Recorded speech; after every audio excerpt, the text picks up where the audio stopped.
Our story opens in 1954 at a small dock, where two U.S. Marshals board a ferry bound for a remote, fog-wrapped prison hospital called Ashcliffe.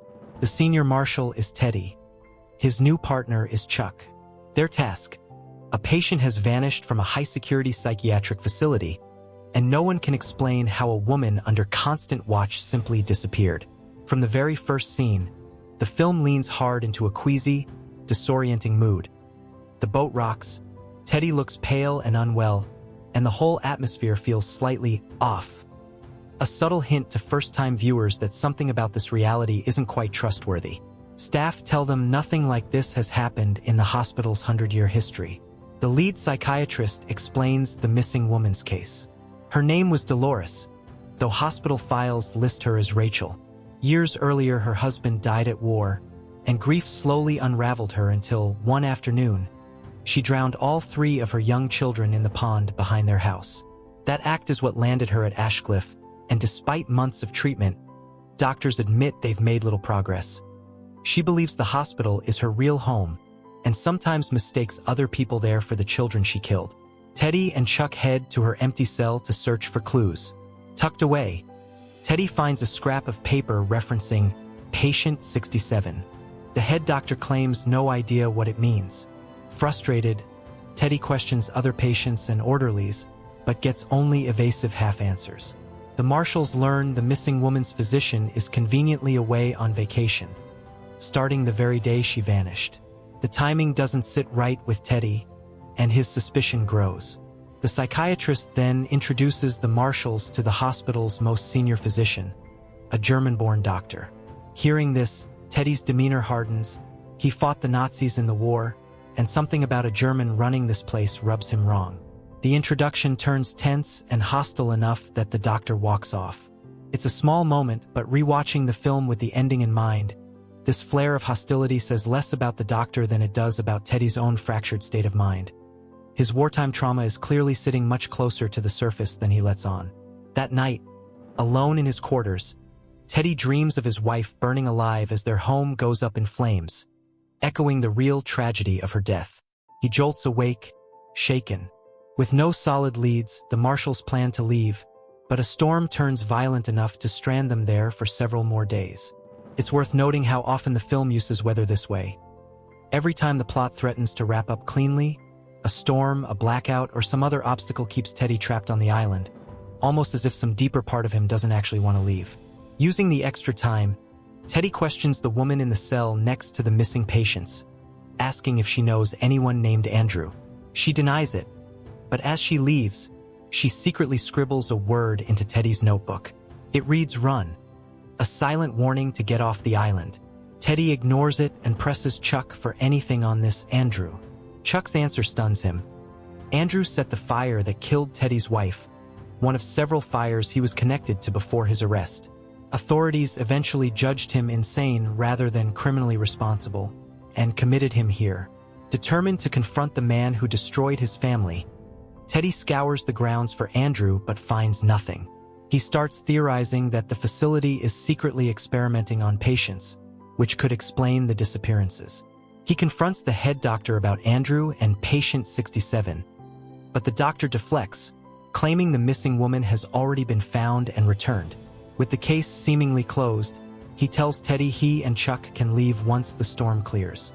Notice how conveniently the case resolves right when Teddy starts getting close to something real, a pattern that becomes a lot more meaningful once you know how the story actually ends.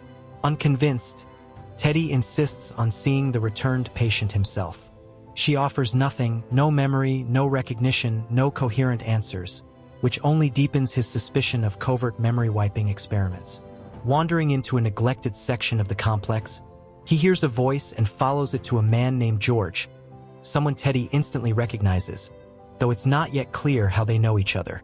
George explains that shortly after Andrew arrived, he did too, and has since endured repeated invasive experiments.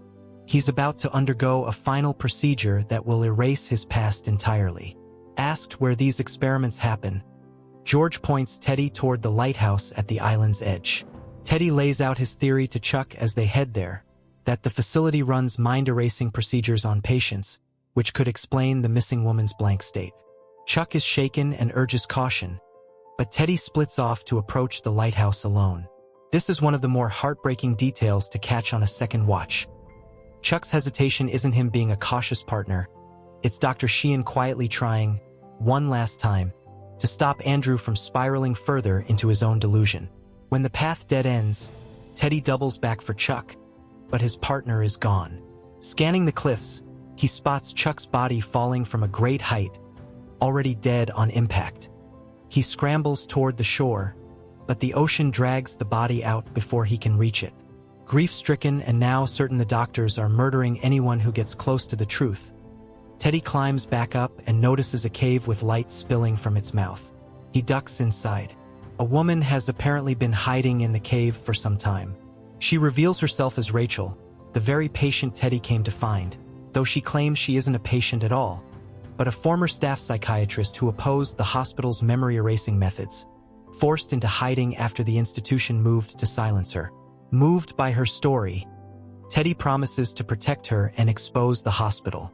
Looking back, this cave sequence plays almost like a mirror of Teddy's own situation. A persecuted truth-teller nobody believes, which is exactly the fantasy his mind needs him to believe about himself. Resolved, Teddy returns to the lighthouse, where the head doctor is already waiting, unsurprised, and Teddy accuses him of orchestrating Chuck's death. What follows is the film's biggest twist.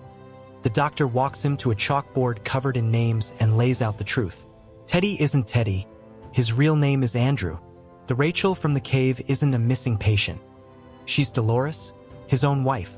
And the note about patient 67 was never a clue about someone else. It referred to Andrew himself. The full picture emerges. Dolores battled a serious mental illness that worsened while Andrew was at war, hidden from everyone around her, until she drowned their 3 children. When Andrew discovered what she'd done, grief and rage overtook him and he shot her dead. That act shattered his own mind and is what actually brought him to this island as a patient, not a marshal. Andrew refuses to accept it, accusing the doctor of lying.